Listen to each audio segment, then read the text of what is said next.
আসসালামু আলাইকুম বন্ধুরা। তো আমাদের অনেকেই ভিসা কার্ড মাস্টার কার্ডের মধ্যে পার্থক্যটা বুঝি না। এটা ছাড়া আমেরিকান এক্সপ্রেস আছে, বাংলাদেশে বর্তমানে এনপিএসবিও কার্ড বের হচ্ছে।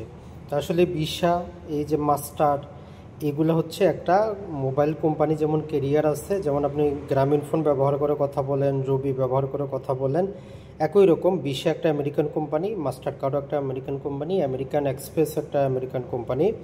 এরা বিভিন্ন দেশের যে ব্যাংকগুলার অ্যাকাউন্ট আছে এগুলার মধ্যে অন্য ব্যাংকের অ্যাকাউন্টের সাথে লেনদেন করার ক্ষেত্রে কানেক্ট করে যোগসূত্র আরোপ করে। তো এর মধ্যে এরা একটা কমিশন পায় প্রতি ট্রানজ্যাকশন প্রতি, এটাই কাজ। তাহলে আপনারটা যদি ভিসা কার্ড হয় না, মাস্টার কার্ড হয় না, আমেরিকান এক্সপ্রেস হয়, এইটা দেখার বিষয় না।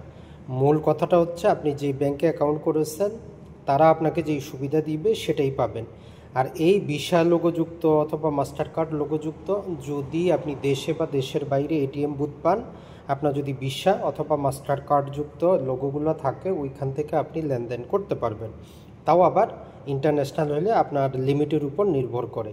তো আশা করি আজকের পর থেকে এটা চিন্তা করবেন না যে ভিসা মানে হচ্ছে আপনার জন্য খুব ভালো বা মাস্টার মানে হচ্ছে খারাপ, এরকম কিছুই না। এটা ছাড়া আমেরিকান এক্সপ্রেস আছে। তো আমাদের এখানে যখন আপনারা দেখতেছেন, এটা যেহেতু আমি দুবাইতে থেকে ভিডিওটা করতেছি, এটা হচ্ছে ফার্স্ট আবুধাবি ব্যাংকের ফ্যাব। এটা হচ্ছে এখানে সম্পূর্ণ ডিজিটালাইজড যেই ব্যাংকটা, সেটা হচ্ছে আলমারিয়াম কমিউনিটি ব্যাংকের এম ব্যাংক। আর এটা হচ্ছে দুবাই শেয়ার বাজারের আই ইনভেস্টর।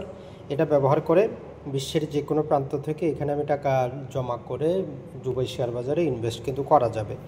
তো আধুনিক জীবন ব্যবস্থা, স্মার্ট মানি ম্যানেজমেন্ট, এগুলো সম্পর্কে জানতে আমাদের একটা কোর্স শুরু হচ্ছে। 2 তারিখে ফ্রি ক্লাস আছে, ইনশাল্লাহ অংশগ্রহণ করে দেখতে পারেন। 4 তারিখ থেকে মূল ক্লাস শুরু হবে। আসসালামু আলাইকুম।